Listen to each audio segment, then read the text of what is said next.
try to make music that represents you, then your music is going to be different because, you know, people ain't the same. And the fact that we're English and how we grew up and how our background is different, that if we're reflecting that in the music, it's going to be different. Those would be the differences, and that should be good enough, if I'm being honest. Yo, what's up, everybody? Welcome back to the Get Down. It's your boy Beats. Where are we? Season 2, episode 10. Just want to say what's up to everyone, and hope you're all doing well. Thank you again for all the messages. I got a lot of messages after that Soul interview. A lot of old school heads came out the woodworks for that one to tell me how they feel about it. It was very interesting, so thanks, So. I really appreciate your time. I know you're a busy man. Disclaimer for this week's episode, I am fucking tired. I'm really, really tired. I've had a massive week, massive day. So give me a bit of grace if you hear me fumbling around with my words. This week on the Get Down, we are joined by another Londoner. However, this guest is a London native. He is a pioneer in the UK hip-hop scene. He has worked with just about every British rapper you can think of. He's had his own radio show, produced documentaries, and worked in television. He's an original member of the infamous London Posse and certified rhythm killer. Ladies and gentlemen, please welcome to the Get Down, Mr. Rodney P. Rodney, what's up, brother? Welcome to the show. Thank you, brother. All good. I said before, it's a bit surreal hearing your voice when I'm just so used to hearing it on records and television. It's very surreal. All good, bro. Thanks for the invitation. Glad to be here to get down with you. Yeah, word. So I got my work set out for me tonight, interviewing the interviewer. So we'll see how we go. Hey. Okay. All right. So I don't want to waste any time because I know you're a busy man. So we'll just rip straight into it if that's all right with you. Mm-hmm. Okay. Yeah, man. For sure. There's a little bit of delay, and if you do lose me, just wait, and it should sort itself out. So, yeah, no worries. Word. So first of all, thanks for coming on. I really appreciate it. I've been doing a bit of research on you throughout the week, and I know how busy you are. So I really, really do appreciate the time. What I would love to start off with is just sort of find out about your roots and your background, and just find out what it was like growing up in London for you. Growing up in London was good, man. It's good. I mean, London is such a melting pot. Obviously, my family's from Jamaica. Yeah. So there's a large Caribbean community in London, but also so many other people. You know, going to school, I was in and amongst any kind of race or creed you can imagine. So London has always been a blessing as a place to grow up, definitely.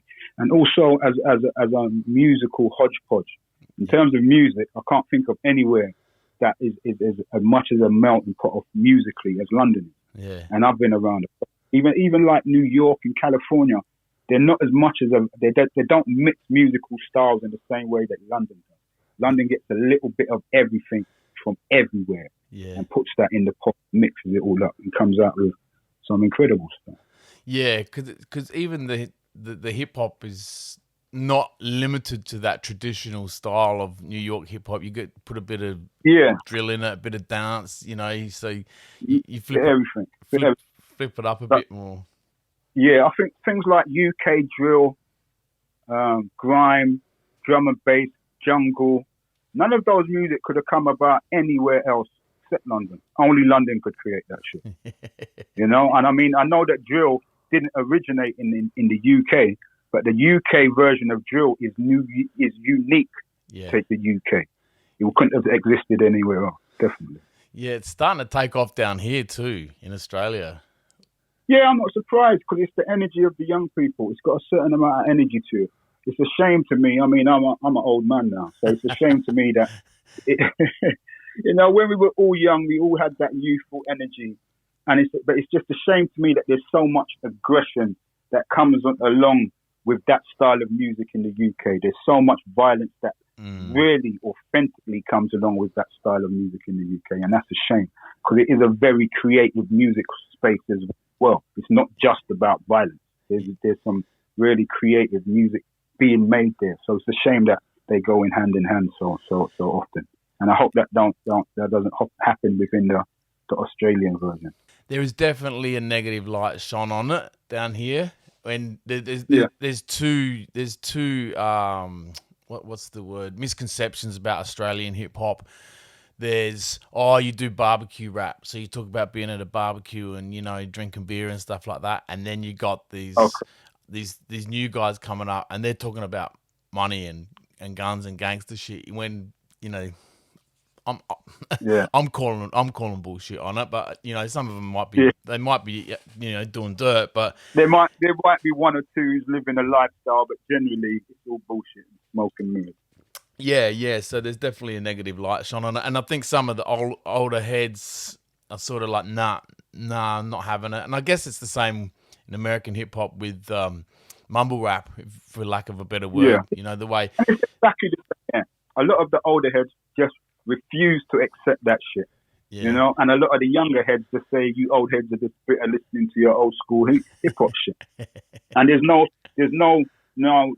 bridge in the middle where we can make that link. And I think it's important that we do make those links. Yeah. Because us older heads have a lot to offer these young guys in terms of how to carry themselves in the business and how to be creative in the studio.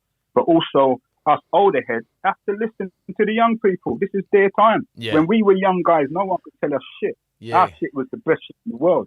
And now these young guys have that exactly the same mentality, and we have to recognize that. Yeah. So we can be their elders. If we don't even want to recognize the fact that they're doing shit that relates to them, how can we expect to be their elders if we're just telling them their shit all the time? That don't even make sense. Yeah, 100%. Yeah, I 100% agree with that, man, for sure.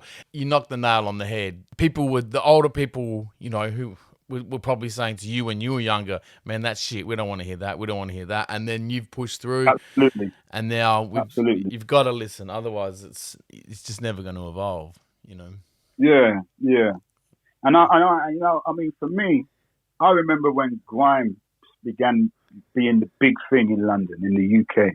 And I was like, this shit ain't great. I remember when I first heard that Wiley versus Kano battle in Jammer's basement. And I thought, this is fucking garbage. Like, I didn't rate either one of them as MCs. I thought, if this is your flagship MCs, that seems rubbish. And now, all these years later, I think Kano and Wiley are two of the most creative people we've got in the UK. Yeah. I think Get is one of the best MC the UK has ever produced. Yeah. And these are all people that came out of the grime scene. I think King P Money, oh my God, as an MC, he's incredible. And they all came out of the grime scene. So we have to give those things time to evolve as well. Yeah, true. So just because of where it is now, don't mean it's where it's going to be in 5, 10, 15 years. Exactly the same as when UK hip-hop came out. When we came out as London Posse, I still had a fake American accent. Yeah. It's come a long way since then. Give the youth them time to evolve. That would be my advice. Yeah. But also custom when it's necessary, you know? Yeah. When they need talking to, give them a talking to. From The Godfather. Yeah, that's funny. Oh, that was one of my questions about, did you ever rock an American accent, and how influenced were you in the early days? Yeah, listen, in the early days in the UK, I didn't know any hip-hop MC who didn't rap with with an American accent. Yeah. You know, within the dance, in the reggae scene, it was all about Jamaican accent. Even people who didn't come from Jamaica had Jamaican accents if you were doing reggae music. You know, everyone in reggae music had a Jamaican accent, no matter where you came from.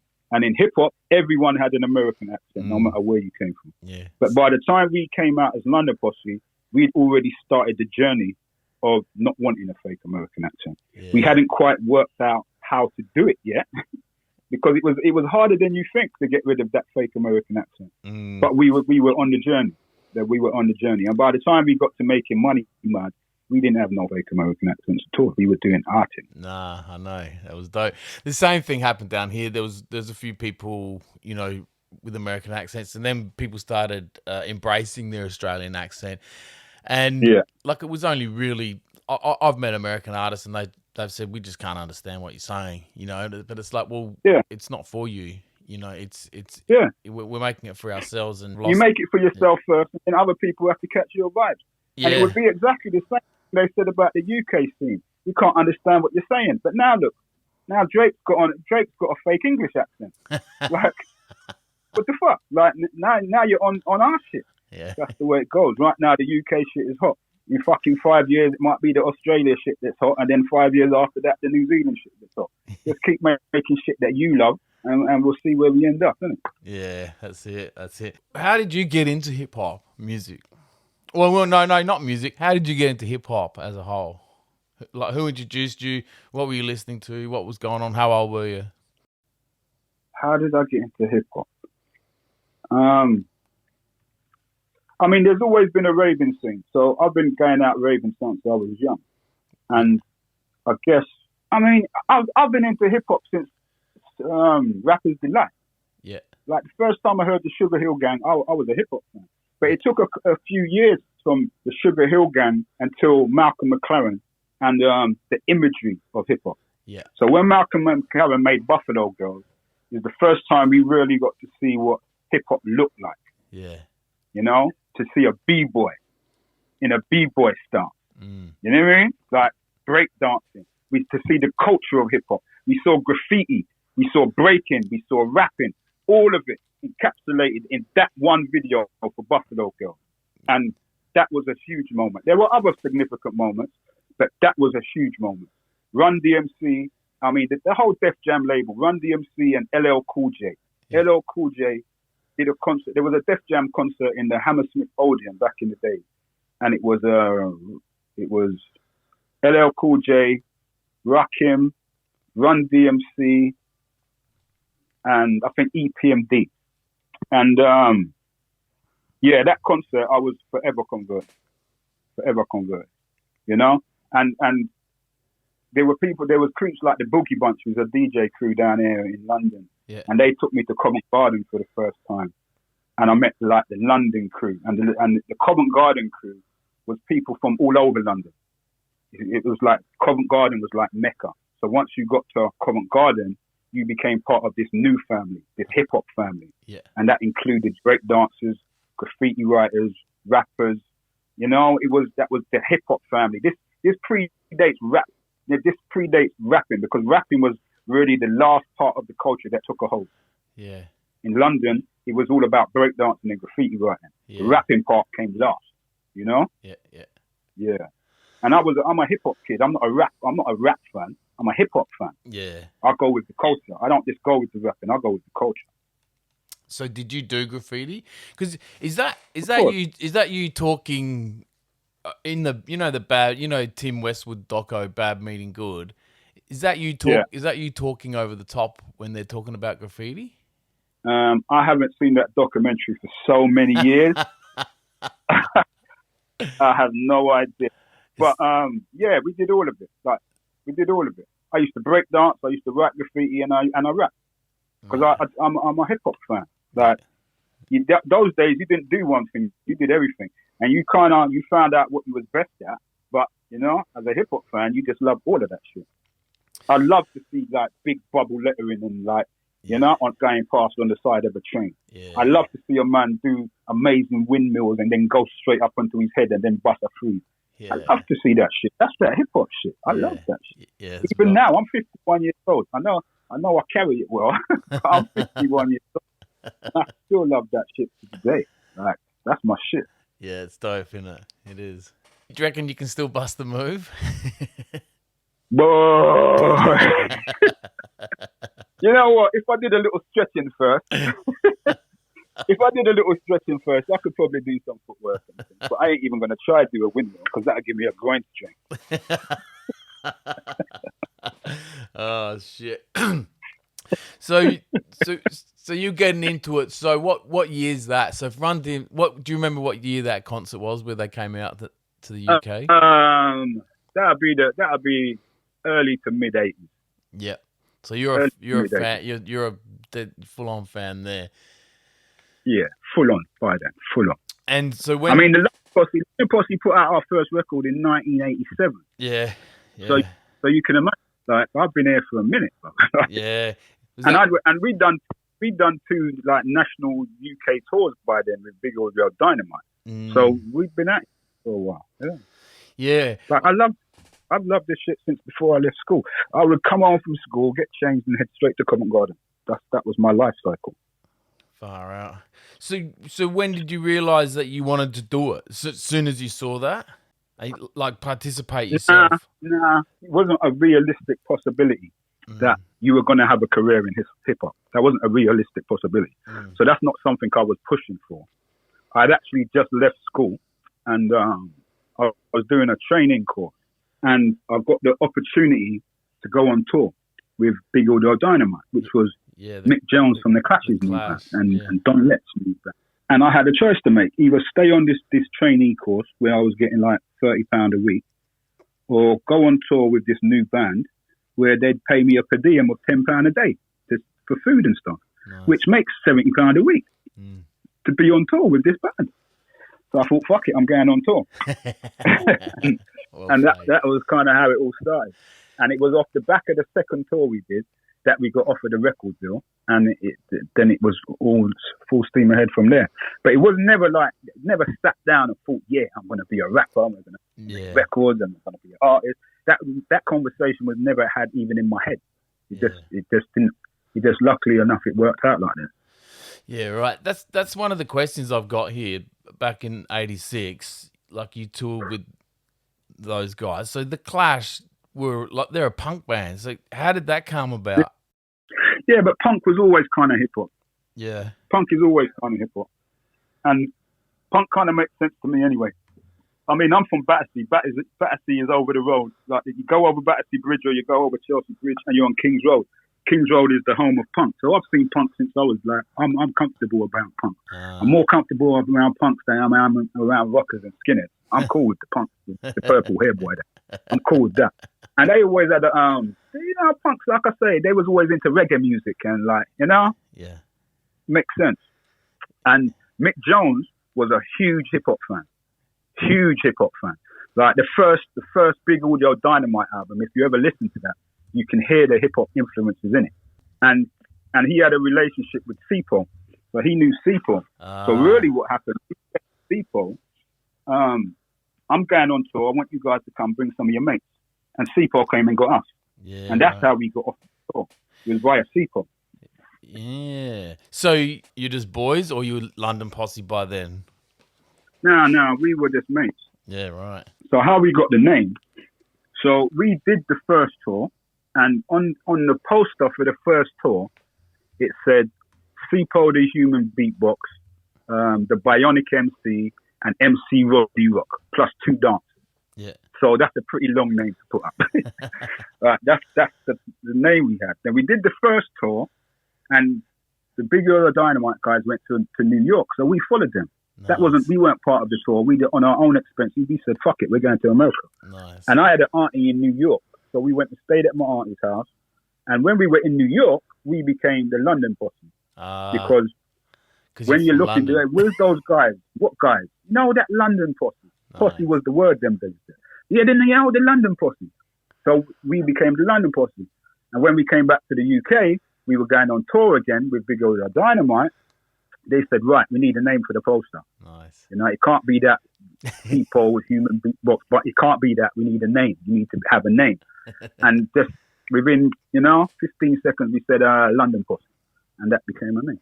Nah. That's how we got the name. Yeah. That's mad interesting. Yeah, right. So how did they, why did they have their eye on Sifo then? Well, Sipo already knew, because Sipo was a human beatbox. Yeah. So Sipo was a human beatbox, and he knew Mick from working with them in the park. I think Sipo's actually on the Big Audio Dynamite album. Yeah, right. He's actually on that album as a human beatbox, and like Sipo was funny as fuck, and he was just a good dude, like good people.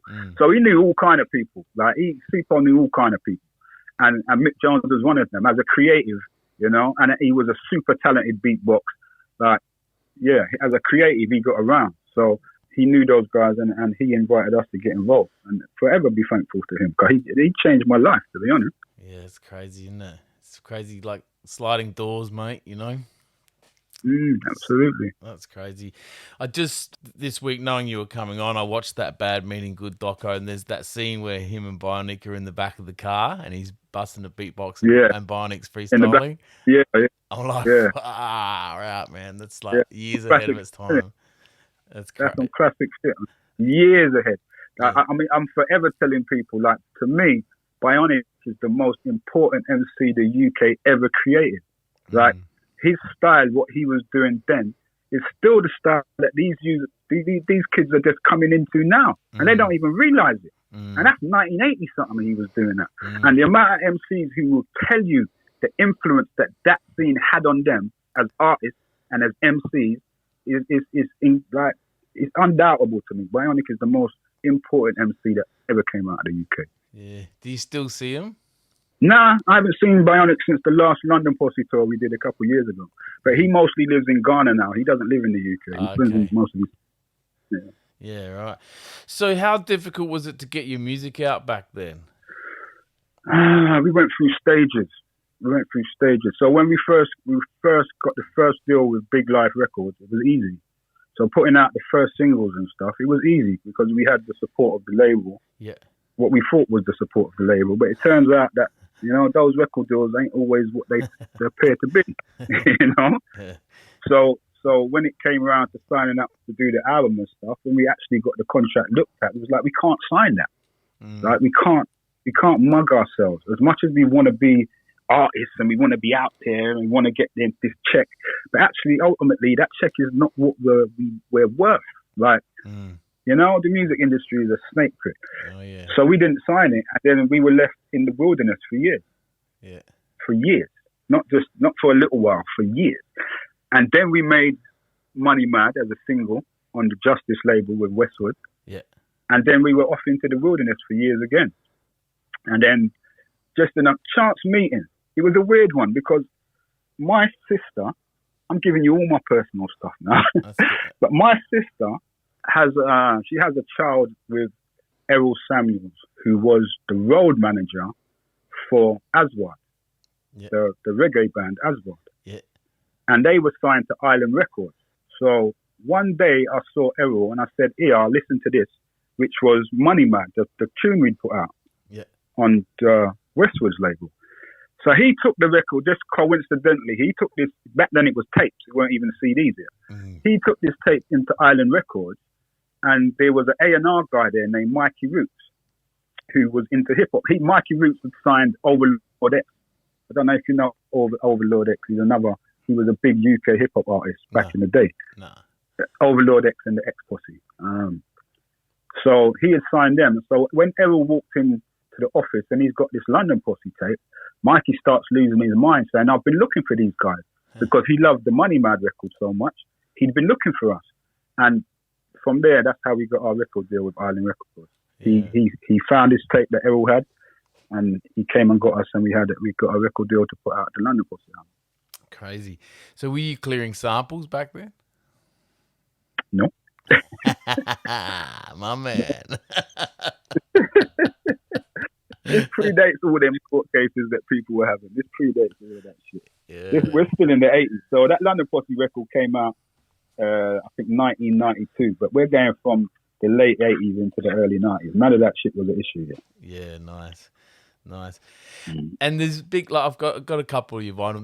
There's England is sort of synonymous with vinyl pressings, and, you know, like the UK pressing is a big thing and stuff like that. So yeah. There's like, so I've got the London Posse. It's a real good sound to it, you know, like that analog sound before anything was digital. Pressing and mastering is real good over it. Yeah, like you said, it's the melting pot, you know. So I guess you've got all those skillful mixers and masters as well over there. Yeah, and then it's also the sound system culture is huge over here. And sound system culture is about pressing dub plates. And pressing dub plates, levels have to be crisp. Like, levels have to be crisp. You need to know what you're doing when you're cutting dubs. Like, and a big part of it is that. A lot of the mixes you hear have gone through specialist systems where man is tweaking bass and hi-hat, the hi-hat and middle. Like, they're drawing that shit out. Definitely. I mean, now everything's digital anyway, but mine still love the analog sound because the analog sound is warm. I had a guest on last year, and he was telling me about that. He goes, if you go analog all the way and then press the vinyl, that's when you get that warmth. It goes, as soon as you hit digital anywhere along the way, you lose it, you know? Yeah, you lose the warmth. Yeah, that's Just quickly for the listeners, can you explain the dub plates over there? Dub plate is a thing that sound systems use. So you can have an exclusive record. So say your favorite artist has put out, say, I don't know who, say Nas. Nas put out, you know, It Ain't Hard to Tell. I'm assuming you've got a hip hop audience. Yeah. Nas put out a version of It Ain't Hard to Tell. Now, me as a sound system, I contact Nas and say, I want you to do a version of that tune, but put the name of my sound system in it. So instead of saying It Ain't Hard to Tell, say Jam Down Rockers Sound Well or something, you know? And then you'll take that to a pressing plant specializing in dub plate.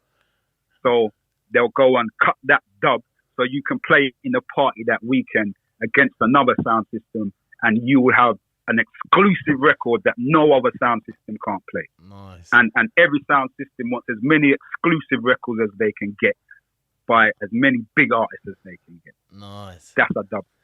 So it's like a once-off. Is that why they go for so much loot? Yeah. A dub plate. What can happen is like artists can do like a dub plate day.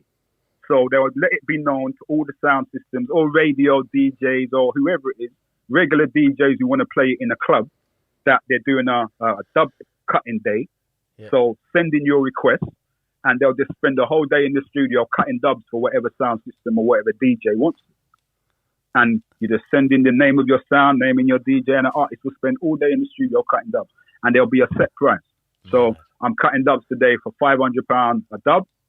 Send on your money, send on your information, and I'll cut the dub for you. Yeah. But depending on who the artist is and how much the dub is worth. So you might get a dub for £50, you might get a dub for 10 grand, depending on who you want to cut it. What's a Rodney P dub worth? We'll talk about that in private. Oh shit! So you've got again, I've been listening to you for a long time, but this last couple of weeks since we've been chatting over Instagram and talking, I've been purposefully listening to your stuff, and you got a heavy reggae influence in your music. So yeah, absolutely. So two-part thing. So I want to know what you attribute that to, right? So songs like The Nice Up and stuff like that. And then I wanted to ask you something about in Recognize Me, right? I think that's a beautiful song, very powerful song. But you talk about being African. But can you explain for people the line, "My family ain't Jamaican, they just born there"? Yeah. All right. So the first question, why my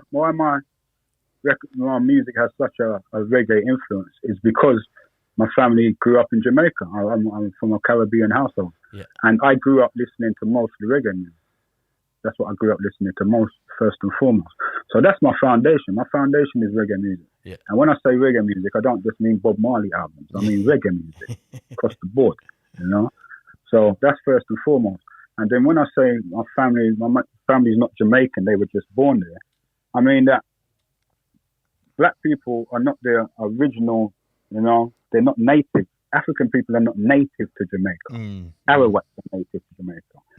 You know, the black people in Africa, they were slaves. They were shipped there to work the sugarcane. So my family, when I say my family is not Jamaican, they were just born there. My family originates from Africa. Yeah. So, and I intend to go back. So my family has a home in Gambia already. Our retirement home is in Gambia. It's not in Jamaica, although we have a piece of land in Jamaica too. Yeah. And I recognize my Jamaican roots because Jamaican people are extremely proud. And I'm an extremely proud Jamaican. But I recognize the fact that ultimately our people got there through deception and torture and pain and anguish. So, you know, I'm an African. Real talk. So you've traced back your roots? You know where in Africa you're from? Well, I do, yeah, I do. I've done the search, and I'm mostly from Nigeria and Mali. Yeah.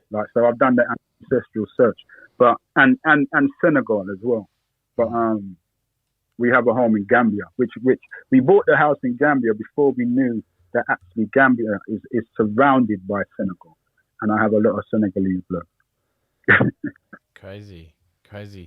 Yeah, because it definitely comes across in your music that you're heavily influenced by that. And then there is some that is just straight hip hop, but you seem because I'm a hip hop kid. End of the day, I'm a hip hop kid. So it was straight hip hop that got me into the music. But once I started, okay, I'm gonna start making the music that represents me. Yeah, it has to have a reggae. There has to be a large element of reggae music in it. You also find the same with London Posse. We were called London Posse. We're a London group, but that always had large elements of reggae in it because that was us saying we're gonna do music that represents us, rather than try to be American or try to be anything. We're just gonna do us. So there would always be elements of reggae in it. Well, Bionic was a reggae MC before that, wasn't he? Yeah, he was a reggae artist. Yeah. Before he was a hip hop artist, but he was used to be a breaker. So before he was a reggae artist, he was a breakdancer. You know, so we've all gone through our journeys, and you have to remember, like I said, like there was a time everyone was doing fake American accents in reggae music. Even till today, everyone puts on a Jamaican accent, whether they're Jamaican or not. Yeah. Look at UB40.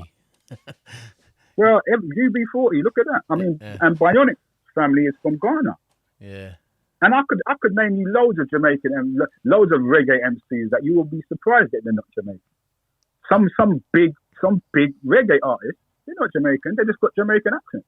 Wow. Because they make reggae music. You'd be surprised. Yeah, that's crazy.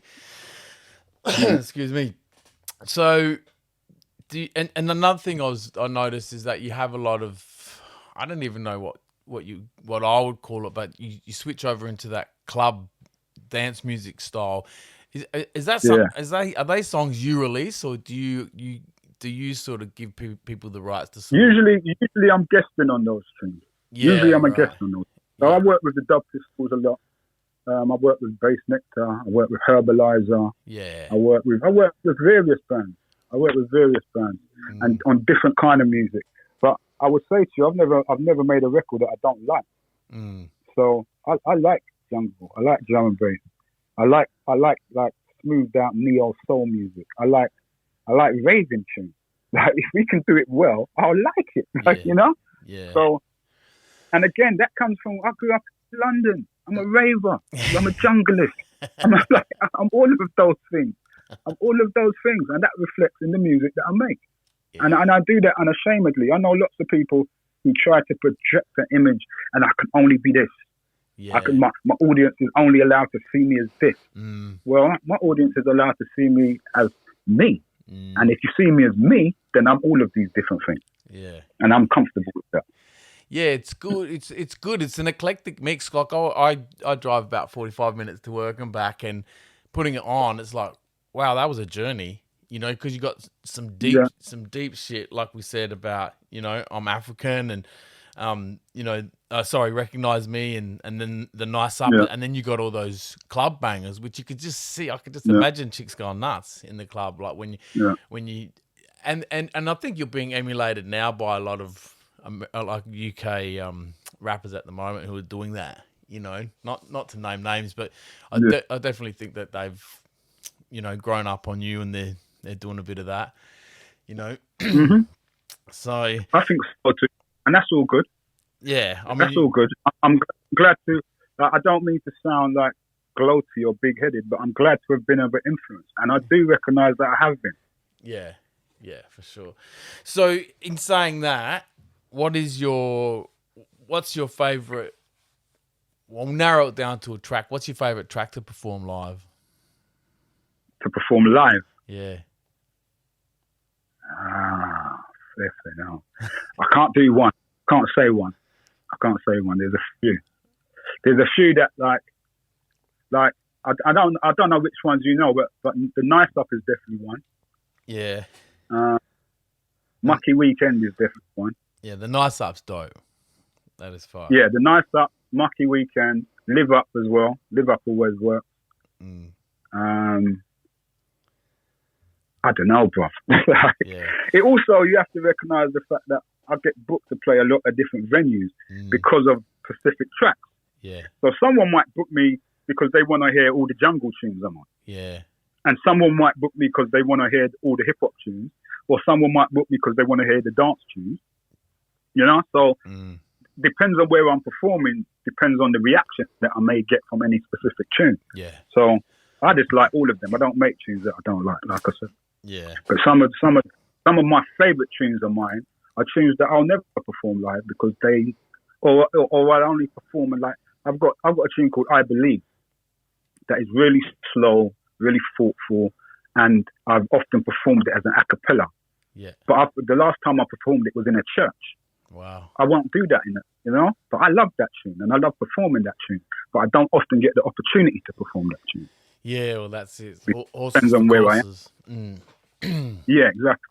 Yeah, I feel you. Like I just released some that stuff I sent you this week. Like that's not really something you get up on stage and perform. You know, it was something I needed to say.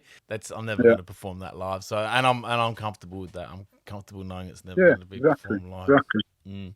Yeah, so so you've worked with the who's who of hip hop in the UK. So just to name a few, there's Roots Maneuver, Skinny Man, Black. I always say Skinny Man when I say so. There's a Black Twang and Brain Tax and that. So I know you're pretty tight with all them, and I'd love to chat with Roots Maneuver, man. That'd be a great one, and Brain Tax. But did you ever reach out to try and work with any American artists? Brain Tax is out in Australia now. Brain Tax has been living in Australia for like the last 10 years. What? Yeah, serious. Is he? Seriously, yeah. Oh man. I might have to edit that part out. Nah, are you kidding me? I'm serious.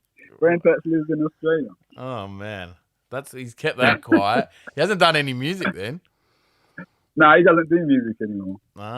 He was managing him and his mates bought a little on the beach little hotel thing in Goa, and then he was back and forth between Goa. His wife is in Australia, but his life's in Australia. Has been far out. Well, there you go, listeners. Hunt him down. Did you ever try and reach out to any US artists to work with? No. No. I never felt the need. I felt my relationships with MCs has always been organic. Yeah. I've done a few tracks with American MCs. Yeah. But usually on some remix stuff. So I did like a remix for Pharoah Monch.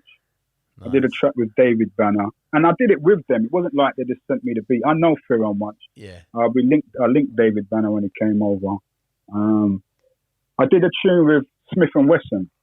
Yeah. Smith and Wesson. I did a tune with Smith and Wesson that we recorded in the D&D studio, and that was for a German producer named Dynamite. I love that tune as well. That's some proper hip hop shit. That's some proper hip hop shit.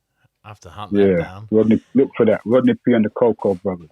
Yeah, I was going to ask, is that before they changed? Yeah. Yeah, nice. The Coco Brothers. Coco Brothers. That shit's hard. Some proper hip hop shit. Yeah, I have to look that down. But yeah, I've done a few bits. I've done a tune with Cardinal and Official from Canada as well. Yeah. So there's a few bits out there. But I've never chased after I ain't never chased no artist from nowhere, to be honest. Nah. That kind of squashes my next question, mate. That is, if you could collab with anyone in the world, who would it be? Well, I guess it could still be in England. Yeah, I mean, there's artists that I love, so it's a hard one still. It's a hard one. Yeah. And it's the same thing. Who am I collaborating with and why? But like I love Blackfoot. I think he's a incredible MC. Yeah, I think he's. But I think a tune with Jay-Z would bring me a bigger check. Yeah. Yeah, Blackfoot's pretty amazing. What am I going for? Yeah. Blackfoot is incredible. Yeah. I mean, you phone me. But if I was to sit and write a list, there's a few people I'd love to work with. Yeah. There's a few of them. Like, I think there's some incredible artists out there, definitely. Yeah, I think Pharoah Monch should be up there on my list, for sure. Pharoah Monch is on my list too. Yeah. There's that tune that Pharoah Monch and Blackfoot have got together. Oh, dude.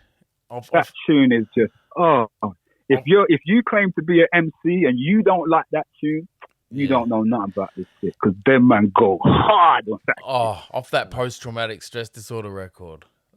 That is Yeah, crazy. that's quality. Man. That's fucking quality. That is quality. It is. That's so yeah. I mean, there's burner. loads of artists. Yeah, quality stuff. Quality stuff. Yeah, all right. Yeah, but yeah, like I said, there's a lot of artists. I wouldn't like to single out one, because as soon as we put down the phone, I'd say, shit, I should have said. But yeah.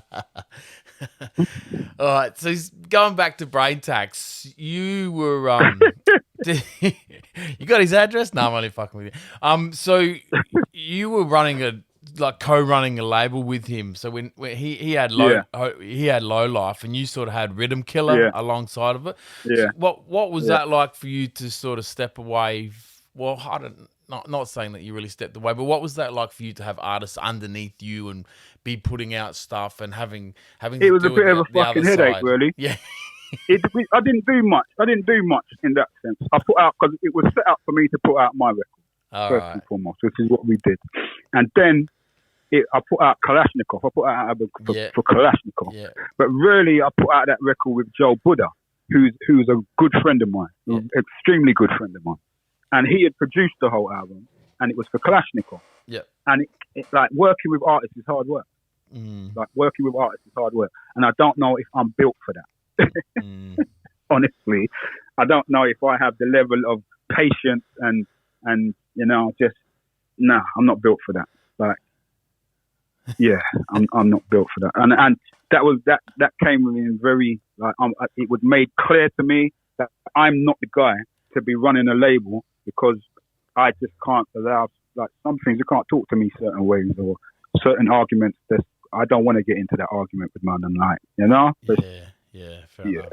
Fair enough. I'm in no rush to set up another label. The only reason I would set up another label is to put out my own music, not to do it for other people. Well, you still putting out, and also I wouldn't want to do it if I wasn't able to do it correctly. Yeah. Like, if I can't do everything that needs doing for your benefit, I don't want to, like, do it half-heartedly. I've had people do shit half-heartedly for me, and I know how annoying and fucking just how much that pisses you off. So I'd rather not do that to someone. Yeah, fair enough. That's pretty honourable of you. So who are you dropping stuff on now? You still got Rhythm Killer to put your own stuff out?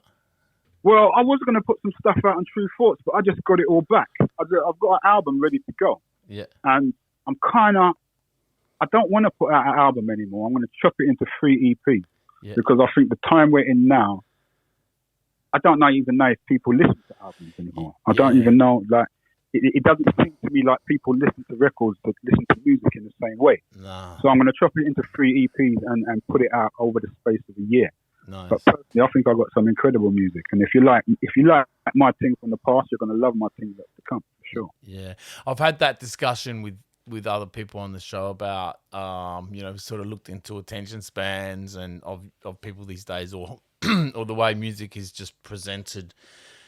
Back in the day, you buy a vinyl and you that's the one you've got, and you play that for months. But now you just got this go home, you put it on, you put the needle on it, listen. Yeah.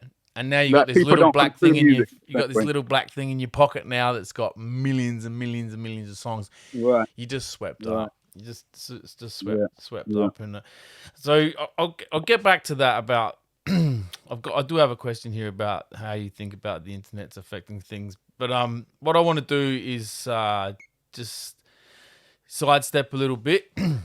So you've had you've been doing your music for a while. You're good at it. And then you start a radio show with Skits. So you're there for a long time. You're 6 years. So can you talk about can you talk a bit about that and what that was like? Yeah, the original Fever. That was a radio show me and my DJ partner Daddy Skits did. Something we really enjoyed doing as well, and it was a way for us to help present not just UK hip hop, but a lot of UK hip hop to an audience. So we were playing a lot of the hip hop that didn't have access to the airwaves, and we were playing a lot of UK artists that before us wouldn't have had an opportunity to get on BBC radio. Yeah. So it was definitely a good time. We were filling the hole that people like Westwood and those guys never filled.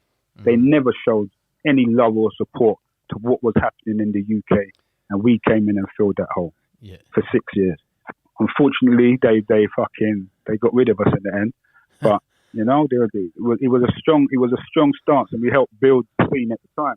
And a lot of the artists that we brought through are now doing really big things, and we do. I mean, me and Skits often are shown appreciation for the work that we did and for the artists that we helped bring through, and that puts a smile on your face. But it's like I said earlier, it's nice to feel that appreciation. It's not a gloating or an ego thing. No, it's just nice to know that you know what I mean. People appreciate what you did, because we did it with love, and we did it from a place where recognizing that fucking struggle. It's been a fucking struggle, because it's been a struggle for us for so many years. So once we had the opportunity to do that, we took that opportunity, and it was a blessing. It was good times. Yeah. So they stopped you. You didn't stop. Yeah, they stopped. They did a reshuffle. The whole of One Extra did a reshuffle. They changed the building. If you look at One Extra now compared to what it was then, it's a completely different structure. Yeah. You know, completely different. It's a lot. It became a really commercial station. When we first started it, I mean, the very first record played on One Extra was produced by Skits, featuring me and Roots Maneuver. Yeah. Me, Roots Maneuver, and Beverly Knight. That was the tune they used to launch the station. Sick. And it was called One Extra, the home of black music. That was the tagline. It was the home of black music in the BBC. Nice. And that was a tagline that had to be fought for, but is no longer the tagline. So that should tell you a lot. So you got some pretty big names on there. Have you got a favourite guest that you interviewed? I'm putting you on the spot. Again, we did some big ones, man. I mean, we did Snoop Dogg, we did Kanye West, we did 50 Cent, and they were all cool. Like, a lot of the time, they're cooler than you think. I mean, I remember doing Kanye West, and we were in this studio doing it, and we ordered in some Caribbean food. We had some jerk chicken and rice, and we're eating. And it was funny because soon as the mic went in to record, he became Kanye West. Yeah. And as soon as we turned the mic off, he was just a regular dude eating some jerk chicken and rice, and we're having a normal conversation. And then the mic goes back on, and he's Kanye West again. Yeah. You know what I mean? Like, yeah. So there's been a lot of that. Like, you know, music business is a strange place to exist in. Yeah. For real. Yeah. But again, like I said, like Snoop Dogg was good. Snoop Dogg was cool as fuck. Yeah, I imagine he would be. What was that like meeting him? Like, because he's a household name now. You know, that would blow my mind. Yeah. It was like, he was stoned as fuck. He was exactly what you wanted him to be. You know, I want Snoop Dogg to be the character that I've seen on the TV, and he was. And he bust a little freestyle too. Straight, you know what I mean? Nah. Yeah, Snoop Dogg. He was quality. That's so good. That's so good. So, before we go into the next sort of phase of your career, and it sort of segues into it because you did some docos on it, but were you ever involved in pirate radio? Pirate radio? Yeah. As a kid, I never had a show. No. I never had a show, but locally there were pirate radio stations that we would go up in. But I was a bit young them times. Okay. And then when I got older, I was already doing like the London Posse stuff. I'm 16, 17. So I was never actually a pirate radio DJ. You know? It looks like you haven't even aged from those days. Yeah, tell my bones that. Yeah, tell my bones that. All right. So then we'll segue into that. So 6 years in the radio. So you're still doing music. You're still active till today, right? So you've done the 6 years of the original Fever, and then you step into film. Okay, so you made a few docos, which some of them I want to ask you, like, they're very hard to find. How can we get our hands on the hip hop world news? Because it's nowhere on the internet. Yeah, extremely hard to find. To be honest, they're owned by the BBC. Yeah. So they're BBC docs. And what they do is they put them up on the iPlayer. They play them, they show the original version, they put them up on the iPlayer, and then they play them up on the iPlayer for 30 days, and then they took them down. And really, you would hope that they would put them up on the docs or the arts, but they're really selective with what they put up. Yeah. And recently, for Black History Month, they put them back up as a series because it was Black History Month. And then at the end of the month, they took them all back down again. No one ripped it and put it on YouTube. You know what? I've got them. So I could send them to you privately, but you won't be able to hear them. And at one point, I tried to put them up on YouTube, but YouTube was on me in about 8 minutes. Yeah. I tried to get something else of yours, and it said, "No, you can't play this." There was just like a black screen with white writing saying, this can't be played, or I don't know exactly what it said. And that's the issue. I mean, the documentaries I made are all music based. All of them are music based. Yeah. But obviously, there's lots of licensing issues, and it's hard to get them placed anywhere because there's so much licensing involved. Yeah. Even that one where you're on there with Jamie. Is that his name, Jamie? Jamie the Cruz is one of the producers that I work with on the documentaries, but he's not from the BBC. Oh, isn't he? But yeah, that one where you were sitting with him and another bloke in the middle. That was at the Beats and Bars, Talking Beats and Bars or something like that. Yeah, that was at the Sheffield Documentary Festival. Yeah, it's like a panel. But even when they cut away on YouTube, when they cut away they go, oh, so let's have a look at this, and they'll go in and they'll show the part where you meet Chuck D and that, and they have to cut it out. It says we can't play this because of copyright.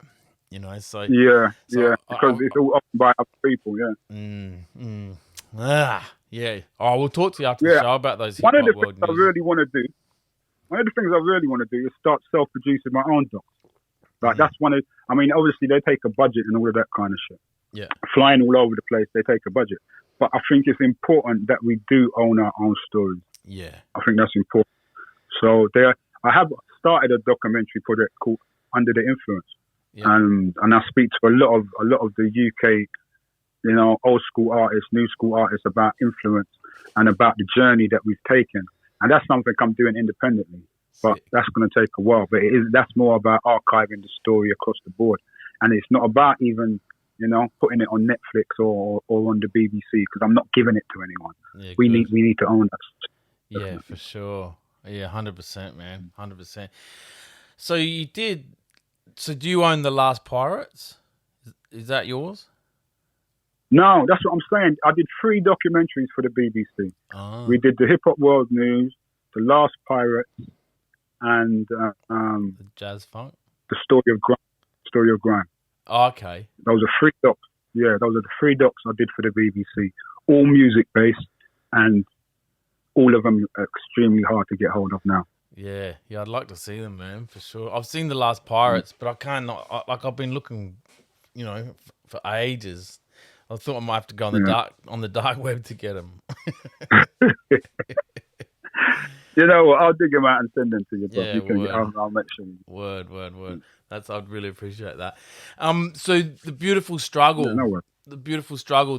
That was just the radio one, was it? Where you go over to Sierra Leone.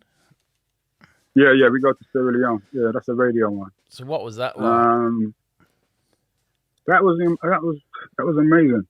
That was amazing. And I'd actually been to Sierra Leone before. So yeah, it was good to go back and see.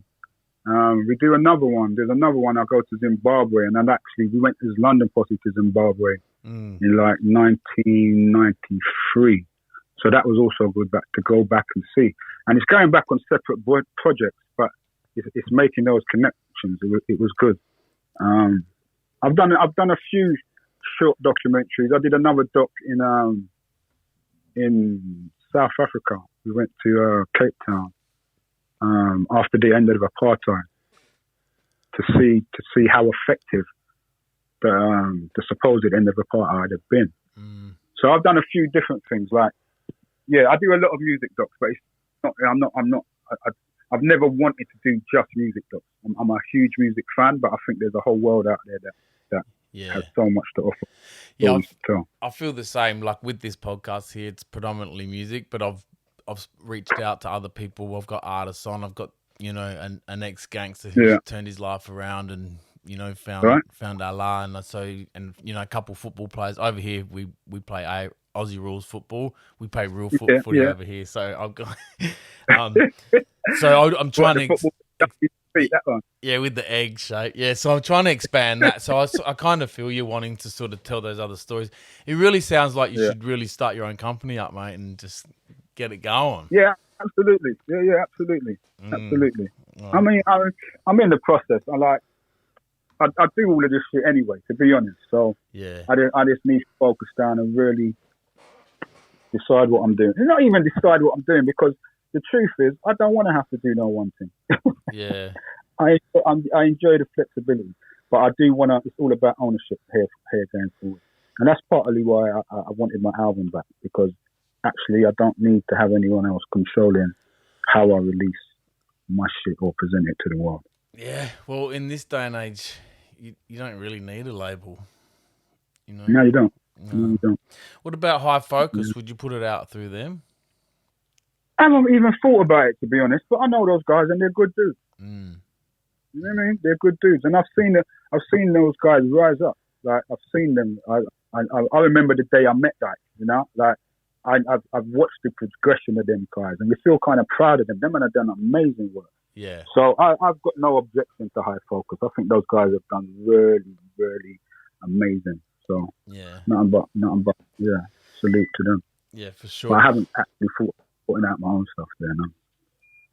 Yeah, that's interesting to see.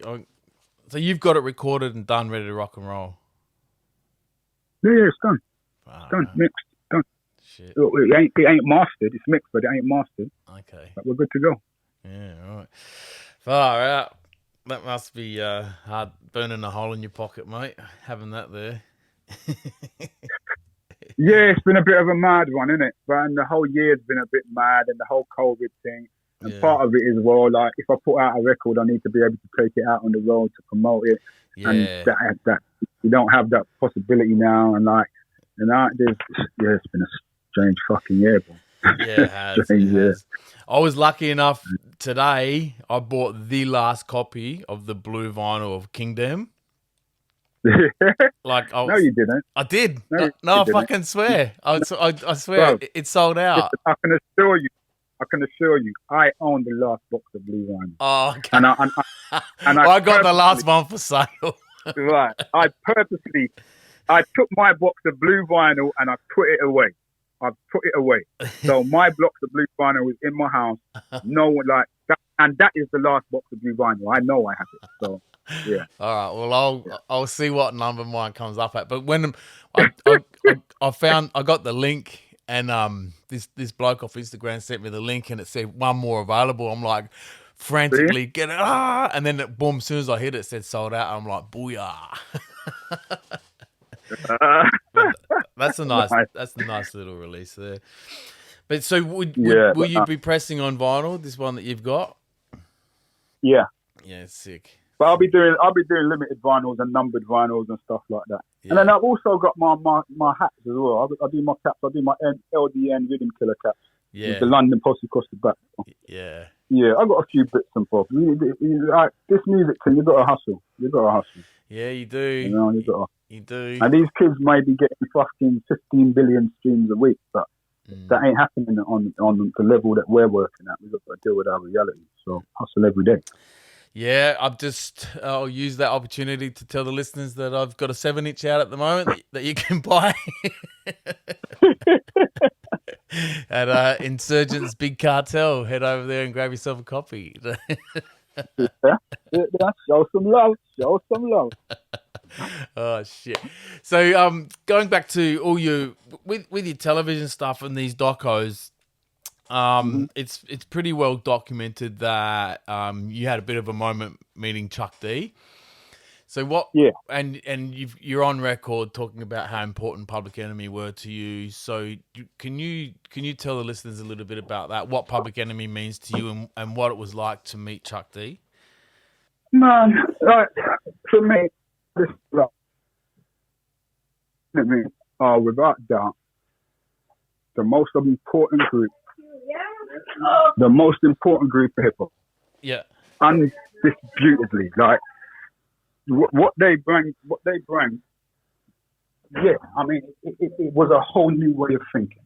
Like they Public Enemy sent me to look up names that they mentioned in their songs, names I'd never heard of before. Yeah, you know, same. like the importance of Public Enemy in our lives as young men looking for direction is real. You know, and I feel no way, and you have to be aware that, like, when I was in Chuckley's mum's house I was in, I'd already met him like 3 times. That wasn't the first time I was meeting him. Yeah. You know? But because of the nature of what we were doing and having to ask myself the questions, what did he mean to us? It just got really emotional. Like, I'd never had to ask myself those questions before. And in that moment, just got really emotional. And I don't feel no way to say that. You know? Like, genuinely, yeah, it was, yeah. As much as it may have looked like I was in distress because I was crying, I was actually feeling really good. Like, it's good to be able to embrace those emotions and say, yeah, this guy has been really important in my life and I'm grateful to him. Yeah, hell That's how I think he would understand that too. He's very intelligent, man. I've read a couple of his books and he's... Yeah, I've spoken to him since, man. So, yeah, he was appreciative, definitely. Yeah, like I said, I still haven't seen it. I've just read about it and just pieced it together. But you're going to send them over to me, so... I'll send them to you. I'll let you see it. For sure. So what you're doing at the moment, so between your music and your TV and what you're doing with TV, is that your day job? My day job is raising my family. Yeah. And doing the school run and picking up my girls from school. Word. And, you know, real life stuff. Yeah. Looking after my mum, paying my mortgage. Yeah. But is that real life stuff. Is that what's paying your bills, like the TV stuff? Yeah, the TV stuff, the music. I mean, really, this year's been rough because no one's out on the road. So festival season has been really quiet. There ain't been that many shows. But yeah, day to day, like I say, bro, it's hustle every day. Yeah. And thankfully, I've been able to, you know, have a reasonably good life off the back of this shit. Yeah. I'm far from wealthy, but I ain't broke. You know? Yeah. No, that's good, man. I ain't broke, and I have stuff to look forward to.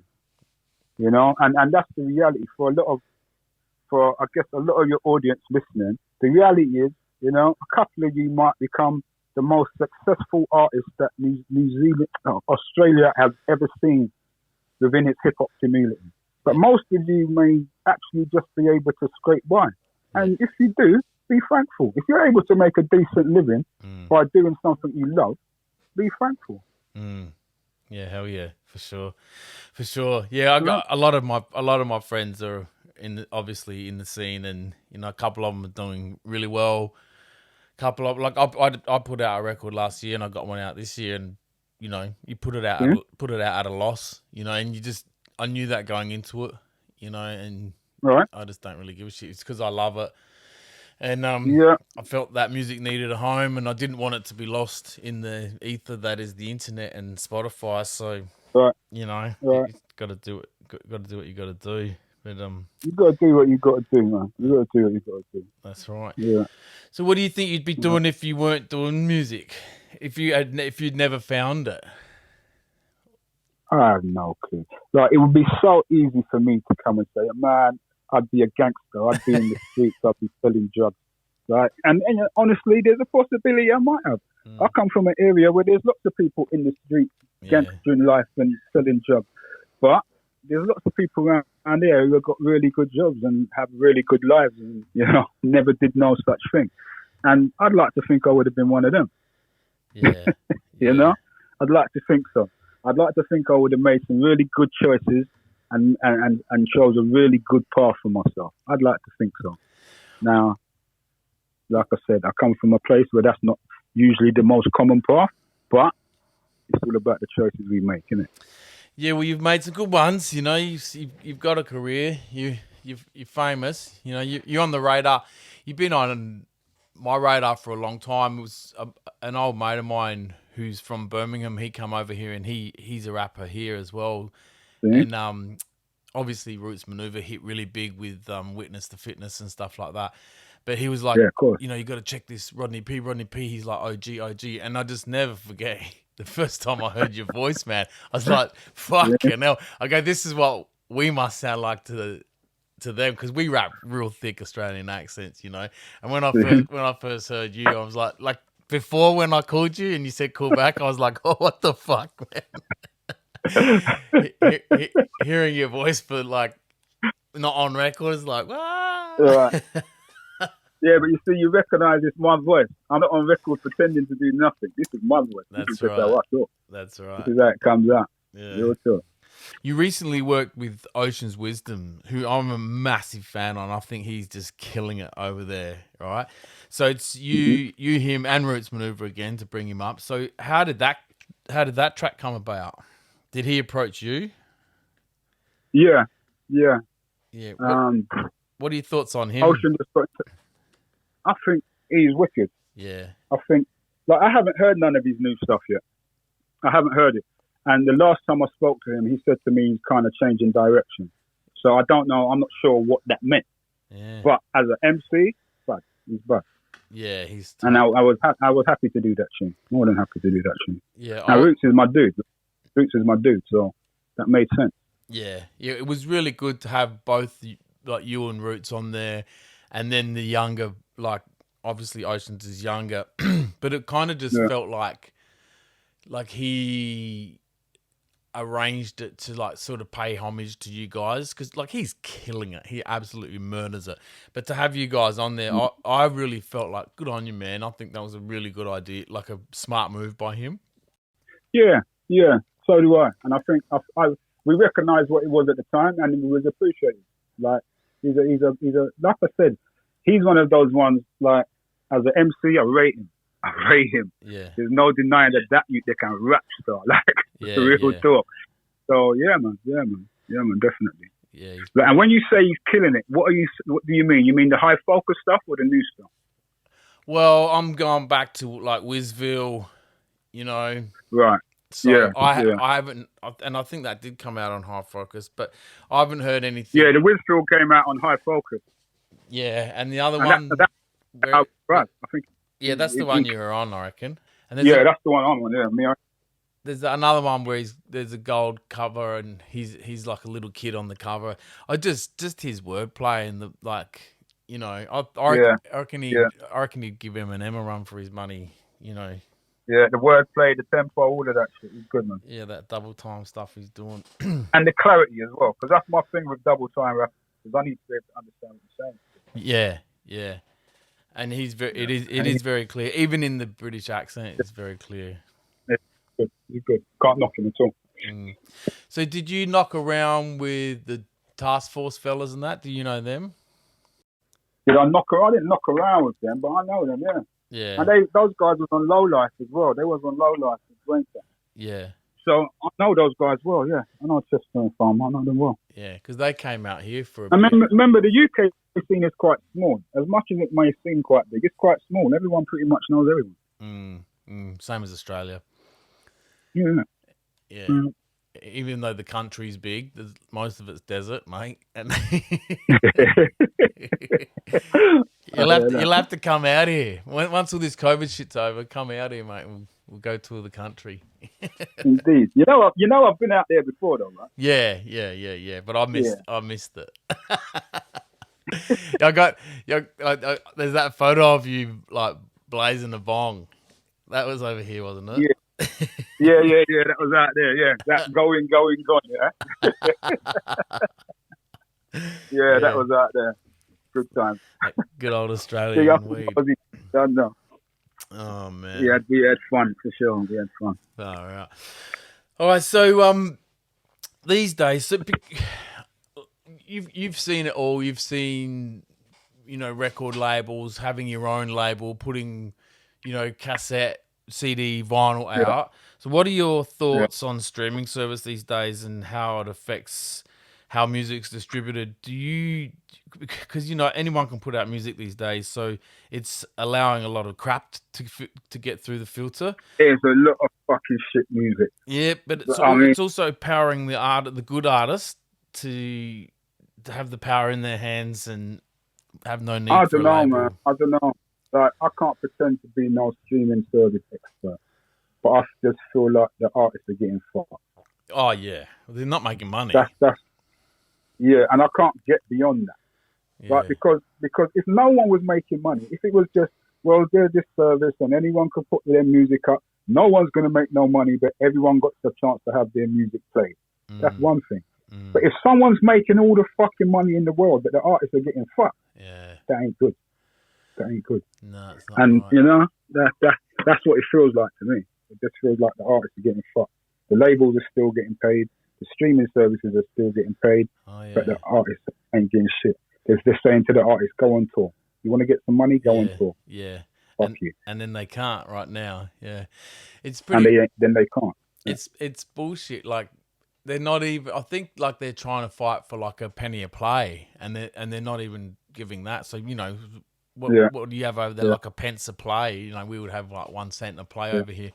But I just got like, I'd put my music up there and I don't even think about it. And the other day I got an email going, you've got a payment from Spotify or whatever, whoever my aggregator is, DistroKid or whatever, and it was like $20 US.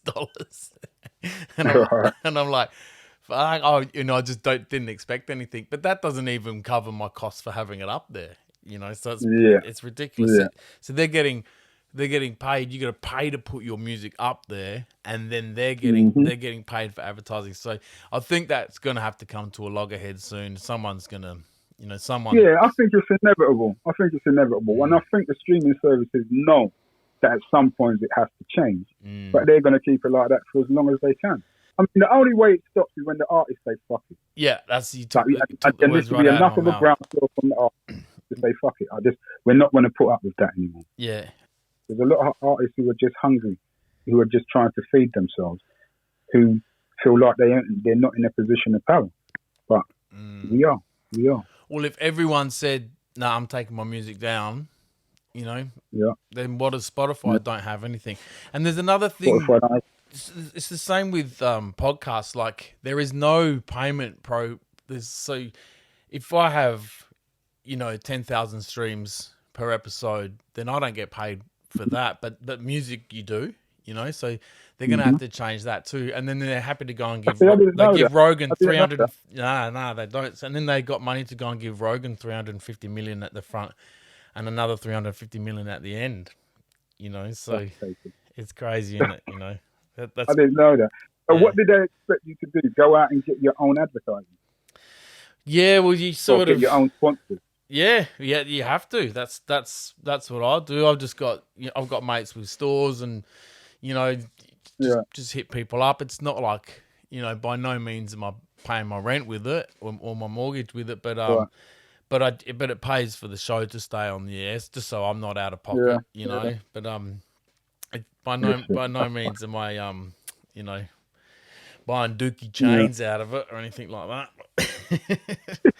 But, yeah, it's a funny one. I think until I mean, we're in strange times. But the ground is not settled. The ground keeps shifting. So we'll see where you are in 5, 10, 15 years, because this ain't gonna settle. How it is now cannot be the status quo. No. I think something's got to change, and it's not, like I said, it's not until the artists say, "No, actually, I'm going to take my music down." But then it's frustrating because, like, I've got an 8-year-old son, right, and he watches these YouTube videos, and they're just kids with ADHD yelling at a computer screen, going rah, rah, rah, rah, rah, rah, and then you look this person up, and they got a net worth of like $40 million. And it's like, hang on a minute, there's no talent there. Yeah. And then because lots of other kids like to watch them playing games. Yeah, that's it. And then I see, people who I really respect, like yourself, putting in work, making videos, friends of mine putting in work, making videos. and we're sitting there not eating off our skills, and then these kids are over here making millions. Like it's just mind blowing. But again, that's one of those things. Like we have to recognise the times we're in, bro. Like that shit's gonna be annoying and frustrating as fuck, but it's the reality, and it's what these kids want to do. Like, and the reality is, I mean, we're these kids' parents. We could say you're not allowed to do that, but that's what they want to do. Like, that's the reality, bro. That's the reality. You got to deal with the reality. And the currency, you can't. The currency is likes. You know, like my son thinks. Well, I got a mate down here. My mate's Grillion Alerts. Shout out, boys. But we did a film clip. What would you call video over there? And my son was in it, and he's like, "Oh, look at all the likes I'm getting. I'm going to be rich." And I'm like, I asked him. I said, "What do those likes? What do they mean to you?" He's like, I'm going to be rich. I'm going to be famous. And I'm like, well, what does rich mean? He goes, well, I've got likes. So he didn't even liken it to money. Those likes were his currency, you know. And I'm like, well, sorry to burst your bubble, son, but it's not even your video. Not quite how it works, is it? So it's very, very strange times, you know, like mongering. So any plans for touring once all this COVID bullshit goes away then? Yeah, that's the plan. Yeah. That's the plan. But we still don't know how it's going to pan out yet. So we'll see how it all goes. Right. I mean, the UK, there's still the possibility of a third lockdown. So whatever plans we're making could all be thrown out the window come the middle of summer. So it's hard to think too far into the future. Yeah, it's been. I interviewed a dude from London the other day, last week's episode, and I asked him what it was like, and he sort of said it wasn't that bad, but when over the way not that bad. The way the media showed it in London, they were like, "Whoa!" It's the way the Australian media portrayed London was really people bad. Dying in the street. Yeah, well, no, that's no joke, there man. Are people dying in the street. That's what we were seeing. That's what we were seeing. Soccer pitches made into morgues and stuff like that. And I was like, what? Really? Yeah, man. No shit. No word of a lie. Like, so that's what we were seeing. Bullshit. Nah. That's all bullshit. That's not what's going on here. I ain't seen no soccer pitch made into no morgue yet. That's crazy, man. And there's people out and about. There's never been a day I ain't seen people out and about. That is crazy. Serious. But people are dying here. Let's not pretend they ain't. I know enough people that have died, so I ain't gonna pretend like people ain't dying. They are, but not to the extent they're trying to sell to the public. Yeah, definitely. Yeah, but I don't think we're over. I don't think we're over it yet. So we'll see. Nah, man. I think we'll be looking at COVID 2030, mate. From the research I've done. Yeah. But anyway, I get nasty messages when I start talking COVID. So let's leave it alone. Yeah, I don't want to waste my time with you talking about that. Oh God. So during the week you addressed on your Instagram, you addressed your fans about some allegations that have been in the media about you lately. Have you got anything have you got anything that you'd like to say in regards to that to your fans? Nah, not really. I would just say this. As a man, you have to be able to stand up and carry the weight of the things you've done in your past. Yeah. That's important. Yeah. So, I have to stand up and be able to carry the weight of the things I've done in my past. But also, in this situation, there's allegations that are being made against me that ain't true. Yeah. So what I've done is go to the police and have the person who's making the allegations, she has to report what she said officially under caution. Mm-hmm. Because then if the allegations are untrue, she'll be committing an offence, which is what I want. That's the stage I want to get to. Yeah. So I don't have much to say about it other than I've taken it to the police because the allegations are untrue. And if I'm lying, we'll see on the other side when we get to court. Word. Yeah, I don't want to make it a scandalous situation. No. But there's a lot going on, more than the obvious. Yeah, well, look, man, I hope everything works out positive for you, and if that's the case, the false allegations. I've been on that that end of it with working with children, and I've had false allegations. I worked as a youth worker, and I've had false allegations put up against Well, me. you know how uneasy it is to deal with. Yeah. It's been an extremely strange time. Yeah, it's fucking But horrible. I do feel like, for me, I have enough evidence and proof that it's not just like, it's ridiculous. It's so frustrating that it's taken this long to get to this point. Yeah. But hopefully we're moving forward. And I feel for you, bro, because if you've been through a similar situation, then I know how hard that must have been to deal with. Yeah, it's horrible, and that's the only reason I sort of brought it up with you, because I do understand, and especially when it's 100% lies, and then to be exonerated, and and that was in a work situation, so it's just bullshit. But anyway, moving on. So, Indeed, yes, indeed. What are you back to music? Who are you checking at the moment? You got anyone for us here in Australia to check out for? Any UK rappers, or not rap? Yeah, I'll tell you who to check. Get your Instagrams out and go check a guy named Two Badder. Like the number 2 and Badder, BADDA. Check him. Two Badder. Two Badder. Check Jar Digger. Yeah. JAHDIJJA. Jar Digger's going on wicked. Who else? See, I'm on my phone, so I can't get in my phone. But there's a lot, man. I mean, there's a lot of good creative things being happening. Obviously, I mean, I don't know if you know about Children of Zeus. Yeah, man. Yeah, If they're you're dope. into your soulful neo soul vibes, yeah, with a bit of scene thrown in. Children of Zeus are doing the thing. Yeah. Who else have we got? There's so much going on. They're good. Children of Zeus, how they got that bloke sing, like one of them's rapping, one of them's singing as well. Yeah. Yeah, very good. Very good, very good. I don't know, bro. There's so much. I'm into that Griselda shit as well. That Buffalo hip hop shit. Yeah. That Griselda shit. I'm loving that shit. Yeah, it's different, isn't it? Yeah, it reminds me of when the Wu-Tang came out. Yeah. It reminds me of when the Wu-Tang came out and they brought some new shit with them. You know? Yeah. That's what that Griselda shit reminds me of. It's a movement. It's a movement, isn't it? Well, so going back to the money, like they're making money. They're making loot. Yeah. Because they're rolling around with fucking diamonds hanging off their necks and that. So that often baffles me. It's like, how are they making money then? So they just must have. Well, you know what? A lot of it, there are some genuine drugs. There's genuine drug money in hip hop still. Yeah. So that's part of the reality. But then also, a lot of these guys, like you see a lot of these UK artists, a lot of these young American artists, they're wearing all this jewelry and all of this stuff that their record labels has given to them. And actually, they're wearing their advance around their neck. Yeah. Should have bought a house, man. Yeah, you should have done something else with that money.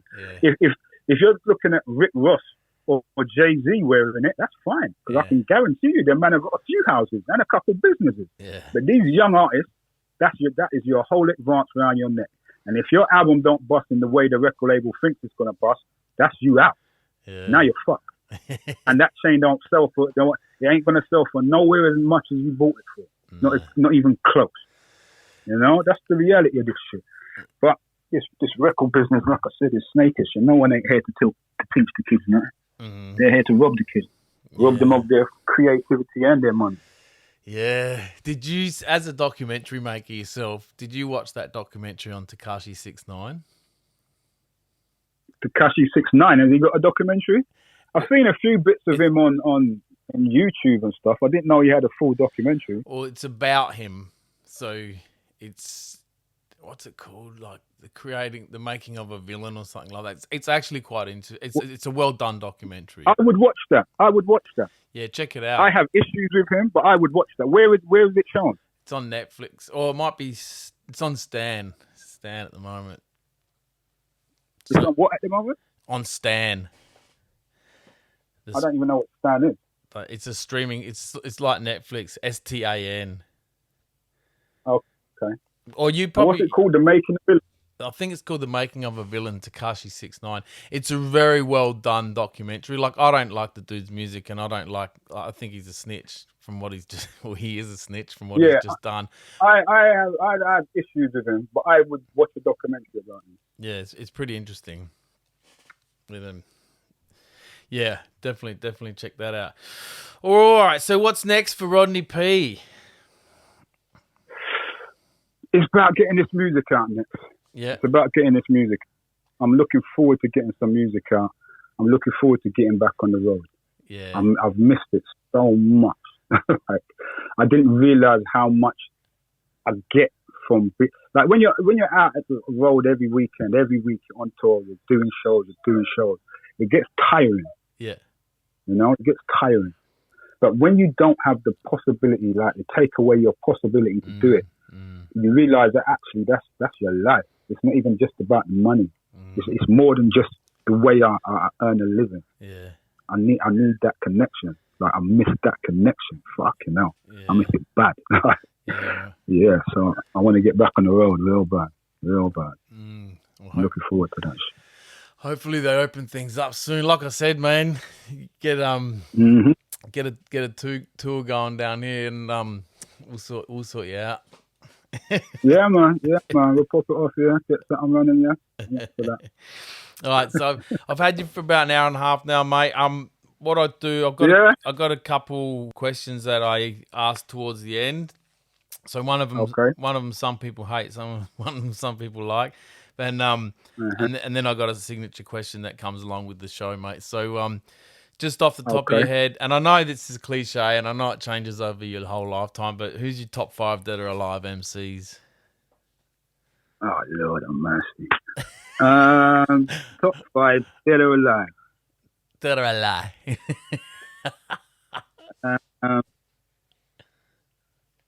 Fucking hell. Right, in no specific order. Nah, no order. No order. KRS One. Yep. Rakim, Chuck D. Yeah. LL Cool J. Yeah. One more. Yeah, I'm keeping it old school. And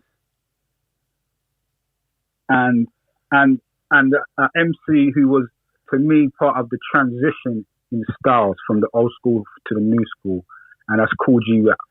Yeah, nice. Yeah, good call. Yeah. It's a hard one, isn't it? You know, because it changes. Yeah, that's hard as fuck. Yeah, it changes. So I kept it generational, because I know if I start to go between the 80s right up to now, I can't do 5. It's impossible. Like, it's impossible.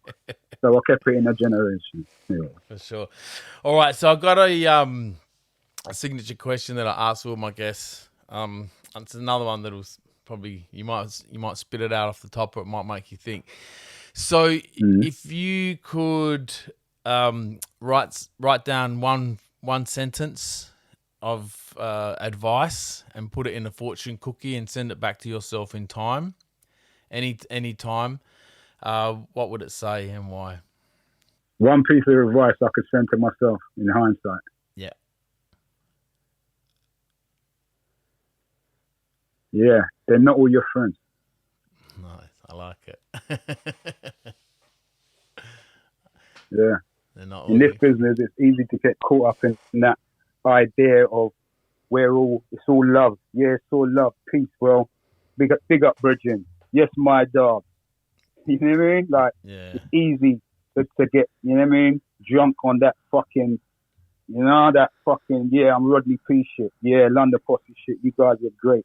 Love you guys. You know, when that love don't have no depth to it. Very cool. I guess you're on such a large stage. You would have got a lot of that throughout your life, wouldn't you? Yeah, so bloody. Dealing with record labels and whatnot.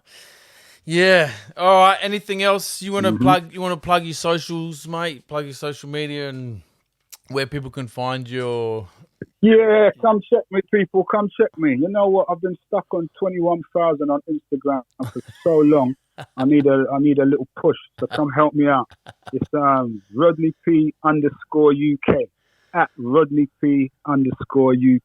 Nice. Come help me out. Nice. And I think it's the same on Twitter, the same on Facebook. I've never actually, Facebook's got a limit on how many people you can have follow you. Yeah. And I've never reached that limit because I'm quite selective. So come check me, send me a little message and come join my Facebook gang. You know what I mean? Real talk. I think Facebook's on its way out, mate. Yeah, I feel you, bro. I feel you. You haven't got a TikTok account? Yeah. I've got a TikTok account, and I you? think that's Rodney P _UK too. But I will honestly say to you, I haven't worked out how to properly do that shit yet. But I'm going to have my 16-year-old give me a little tutorial at the weekend. That's hilarious. You'll see me doing little TikTok dances by next week. All right, sick. All right, mate. I really appreciate your time. I know how busy you are. I look forward to... All good, brother. I look forward Thanks for the invite. No. So stay on the air. We'll have a quick chat before we go. Thanks for coming on. Ladies and gentlemen, that was Rodney P, the Rhythm Killer. Can you just say that for me? Just say that for me. Rhythm Killer. Rhythm Killer. Rhythm Killer. Rhythm Killer. Rodney P, the Rhythm Killer. Big and blood clot heavy. You feel me? Yeah, I feel you, man. All right, mate. Stay on the line. But peace out. Thanks for coming on. Peace, brother.